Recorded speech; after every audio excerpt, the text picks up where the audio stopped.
The Egyptian army started a large-scale anti-terrorist operation in the Sinai Peninsula bordering Israel. Heavy weapons are being deployed to the area where extremist attacks on the military have been increasingly frequent. Details now then from RT's Paula Sleer.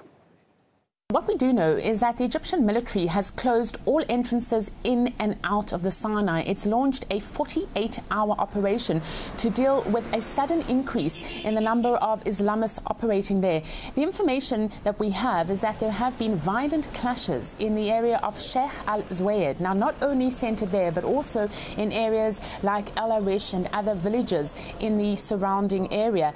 These clashes are between the army and extremists that have been operating there for quite some time now. Let me remind you that the situation in Sinai has been unruly ever since the overthrowing of the former Egyptian president Hosni Mubarak, and since then we've witnessed an increase in these kind of attacks, these kind of violent acts happening in the Sinai. What we're hearing from the army is that there are at least 500 extremist militants operating in an area of 4 square kilometers. Now, the army says that they are heavily armed. It says that they could use civilians in those areas as human shields, and at the same time the army has deployed both its air force and on-ground troops who are heavily armed. Allegedly, Muslim Brotherhood supporters are taking up arms and are going to the Sinai where they are joining these Islamist groups. From the army, we're hearing that they're being fired on, that they're being attacked by these extremist elements. More than 60 Bedouin tribes signed a memorandum that they support the Egyptian army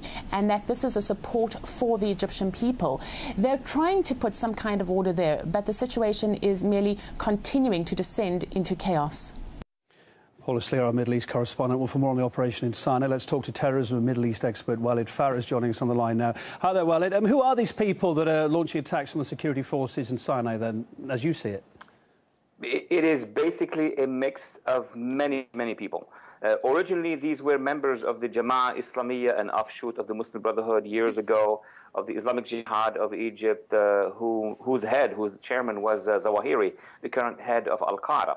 But then with time, specifically over the past 2 to 3 years, many international jihadists have been joining them, some coming from Sudan, from Libya, from other parts of the Middle East, also international ones from Central Asia and from Chechnya. But of course, the numbers of the international ones is very small. The Egyptian army now, as far as we can see, is waging an operation in northern Sinai, where the bulk of these forces have been operating against the military, both the police and the soldiers of Egypt. With the ultimate aim of?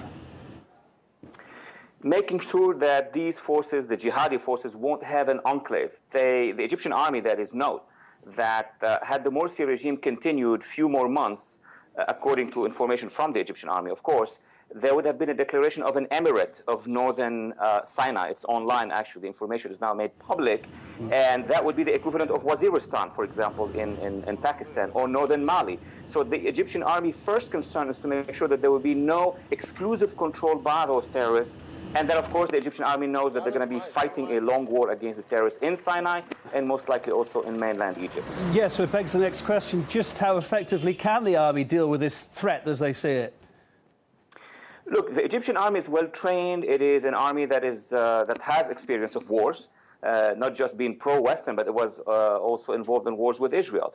But any army in the world, even the superpowers, the United States or Russia or others, when it comes to direct confrontation with a quasi-regular force, meaning a Taliban force in Afghanistan, or in this case, a jihadi force in northern Sinai, the Egyptian army will be able to dismantle the resistance. But what the Egyptian army will have to face, like any other army in the world fighting terrorism, is a long-range guerrilla warfare. And that guerrilla warfare, you cannot end it only with military means. You need other means as well.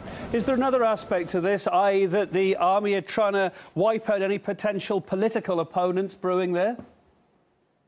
Oh, they don't need. They had 30 to 33 million Egyptians walking on the streets of Cairo if the opponent is basically the Muslim Brotherhood.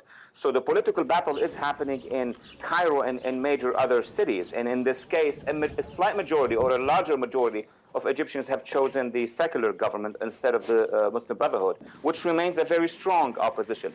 Northern Sinai is a different story. It is really the jihadist armed forces who may or may not have a link to the Muslim Brotherhood, but their intention was to create that enclave on the Mediterranean in around El Arish city of northern Sinai. But these people were a headache for Morsi's government too. He didn't manage to deal with them very effectively, did he?